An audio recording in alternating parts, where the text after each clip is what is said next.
नमस्कार, आप देख रहे हैं वीके न्यूज। मैं हूं सुनील राउत। कांग्रेस इधर दिल्ली हिंसा को लेकर संसद में बवाल करने में व्यस्त है और उधर मध्य प्रदेश उसके हाथ से जाने की नौबत आ गई है। बीजेपी ने मध्य प्रदेश में खेल करते हुए कांग्रेस की नाक के नीचे से उसके और उसके सहयोगी दलों के 9 विधायकों को तोड़ लिया है और ये सारे विधायक मध्य प्रदेश के पूर्व मंत्री के साथ गायब हो गए हैं। आपको याद होगा, कल ही हमने खबर दिखाई थी कि बीजेपी मध्य प्रदेश में कर्नाटक की तर्ज पर ऑपरेशन लोटस चला सकती है और कल ही रात में यह वाकया हुआ।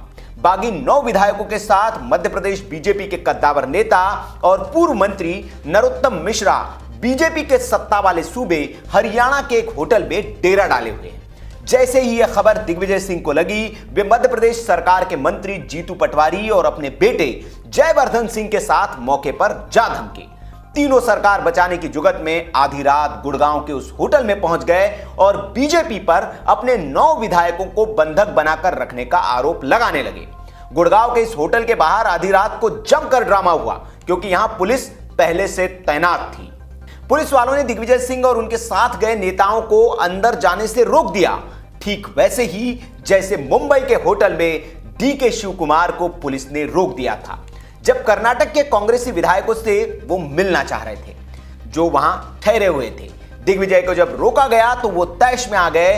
कहा तो यह भी जा रहा है कि उस समय नरोत्तम मिश्रा भी आ गए और दिग्विजय सिंह की उनके साथ हाथापाई भी हो गई।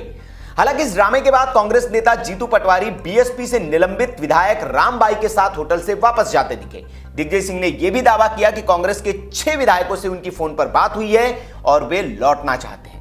सुबह दिग्विजय सिंह ने जो बयान दिया उसके मुताबिक हमें लगता है कि होटल में 10 से 11 विधायक थे, जिनमें से 6 विधायक कांग्रेस कैंप में लौट आए हैं। बाकी के 4 विधायकों को बीजेपी ने बेंगलुरु भेज दिया है, लेकिन वो सभी भी लौट आएंगे।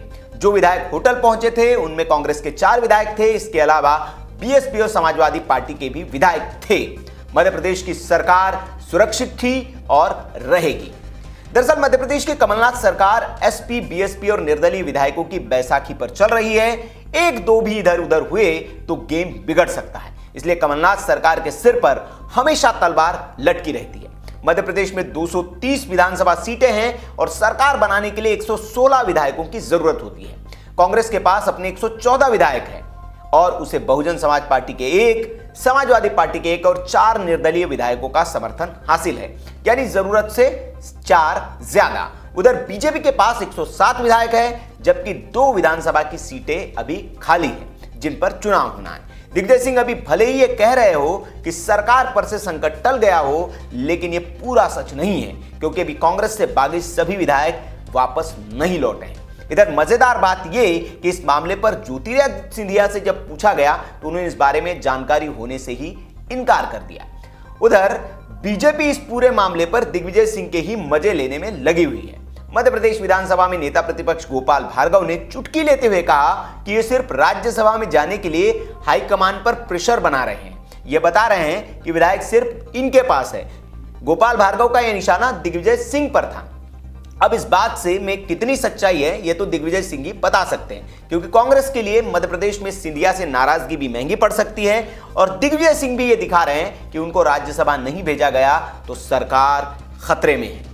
अब कांग्रेस आलाकमान के लिए यहां राज्यसभा का चुनाव बड़ी चुनौती बन गया है, क्योंकि यहां जिन 3 सीटों पर चुनाव होने हैं उनमें से एक कांग्रेस और बीजेपी के खाते में जानी तय है, लेकिन तीसरी सीट पर बीजेपी चुनाव की स्थिति लाकर खड़ा करना चाहती है और ऐसे हालात में वोट देने वाले विधायकों को मैनेज कर लेगी, इसका इशारा इसे समझा जा सकता है। मतलब अब कांग्रेस सिंधिया को राज्यसभा भेजे तो दिग्विजय खेल कर सकते हैं और दिग्विजय को भेजे तो सिंधिया काम बिगाड़ने को तैयार है, यानी कमलनाथ सरकार पर खतरे की तलवार बरकरार है।